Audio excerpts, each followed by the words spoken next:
తెలంగాణ రాష్ట్ర వ్యాప్తంగా సమగ్ర శిక్ష అభియాన్ పథకం కింద కస్తూర్బా గాంధీ స్కూల్స్ అండ్ కాలేజీలు ఏవైతే ఉన్నాయో రాష్ట్రంలో ఉన్నటువంటి అన్ని జిల్లాలలో కూడా ఈ యొక్క స్కూల్స్ అండ్ కాలేజీలు ఉన్నాయి. దీంట్లో దాదాపుగా 21,000 మంది పైచినుకు పనిచేస్తూ 13,000 మంది పైచినుకు టీచర్లుగా ఉండి ఎంతో ప్రతిష్టాత్మకంగా ఎంతో గౌరవంగా ప్రైవేట్ కార్పొరేట్ కాలేజీలకి స్కూళ్లకు ధీటుగా నడుస్తున్నటువంటి స్కూల్స్ ఇవాళ కస్తూర్బా గాంధీ స్కూల్స్.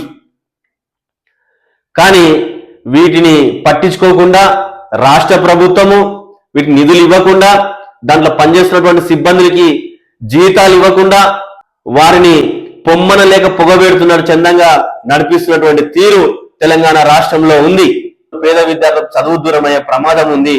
కాబట్టి రాష్ట్ర ప్రభుత్వం వెంటనే స్పందించి కస్తూర్బా గాంధీ స్కూల్స్ అండ్ కాలేజీలలో పనిచేస్తున్నటువంటి సిబ్బందిని వారిని కాపాడుకొని అక్కడ ఉన్నటువంటి విద్యార్థులకు అన్ని వసతులు కల్పిస్తూ విద్యని పేద బలుగు బలహీన అట్టడుగు అణగారిన వర్గాలకు అందించే విధంగా చర్యలు చేపట్టాలని చెప్పి కోరుతా ఉన్నాం.